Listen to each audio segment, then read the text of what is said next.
Welcome to the VSBA Online Academy. My name is Winton Goodrich. I'm the Associate Director here at VSBA and pleased to present to you Processing Public Complaints presentation. What this is not about is the internal grievance procedure. It's about receiving complaints from the community. You can follow along in the handouts as I go through this presentation.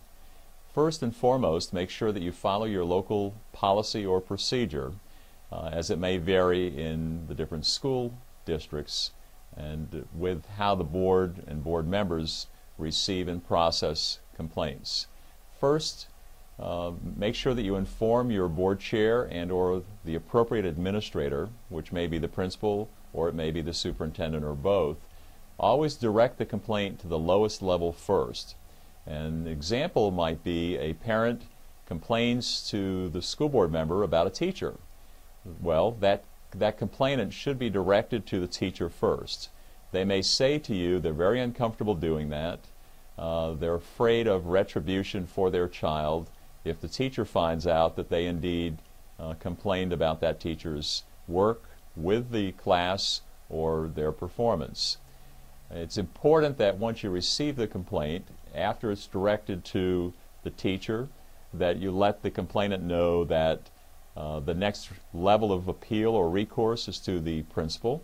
If they're not satisfied with the process at that level, then they can go to the superintendent. And at last resort, that complaint can go to the final level within the school district, and that is the school board.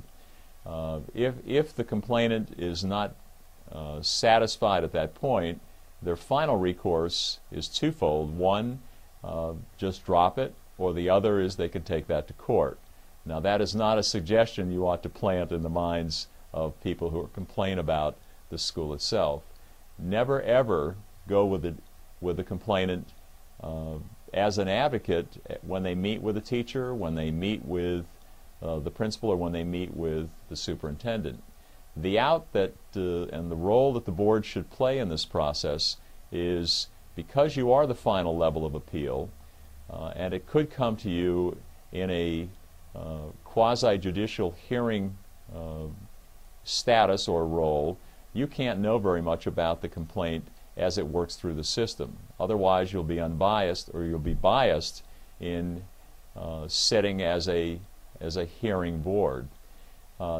Make sure that you remind and assure the complainant that the system is fair, that the teacher or the principal will not get back at the child. Make sure that you follow the policy and procedure that is laid out within your school district. Just remember the 3 Ds. You either do it, you delegate it, or you drop it. And in this role, what you're doing is you're delegating and empowering the complainant to work it through the process that you've outlined.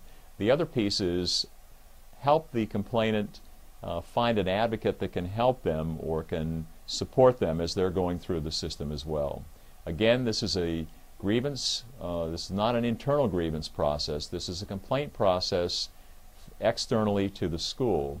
The internal grievance process is outlined in your negotiated contract, and that's a topic for another day. Thank you for tuning in to the VSBA Online Academy.